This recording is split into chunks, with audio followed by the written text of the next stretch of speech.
Hello，大家好。今日咧，我想同大家介紹一下 DSE Star Chaser 呢個網站。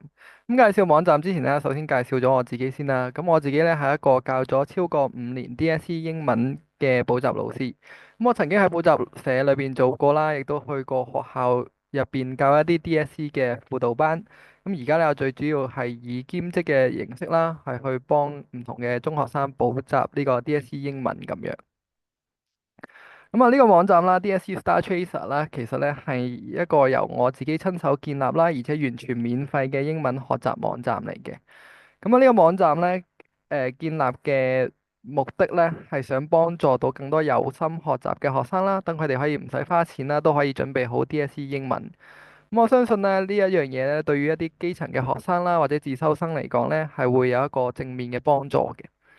咁呢個網站入邊啦，我會準備咗一啲備考嘅資源啦，咁啊裏邊可能有一啲grammar 嘅 book，即係 grammar 嘅 booklet 啦，你係可以免費下載落嚟去睇嘅。同時咧，亦都有好多唔同嘅 grammar 嘅筆記啦。咁啊，呢啲 grammar 嘅筆記咧，都係一啲 DSE 裏邊會考到嘅一啲 grammar 嘅 concept 嚟嘅。咁啊，譬如可能你會見到有 conditional sentence 啦，咁裏邊有筆記啦，同埋練習啦，可以等你下載落嚟去睇啦，同埋去做啦。咁亦都有一啲教學嘅短片咧，係會提供翻俾大家去了解翻呢個 grammar 嘅 concept 嘅。咁啊，至於 Paper Two 嚟講啦，目前嚟講嘅話咧，我就上傳咗好多唔同嘅 samples 啦。咁由2018年到2024年嘅 samples 咧已經上傳咗噶啦。咁我之後咧亦都會繼續去寫更多唔同嘅 samples 啦，然之後上傳到去呢個網站。至於 Paper Three 方面咧，我亦都有一啲教學嘅筆記啦，就會講到一啲 DSE Paper Three Listening 裏邊你會用到嘅一啲 grammar 嘅技巧。咁啊，裏邊亦都有筆記啦，同埋教學嘅短片嘅。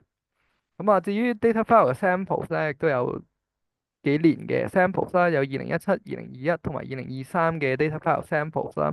你係可以去睇翻究竟啲 data file 點樣先可以寫得好啦，可以去參考翻我嘅例子啦。咁啊，之後亦都會上傳更多唔同嘅 data file 嘅 samples 啦，俾大家去參考。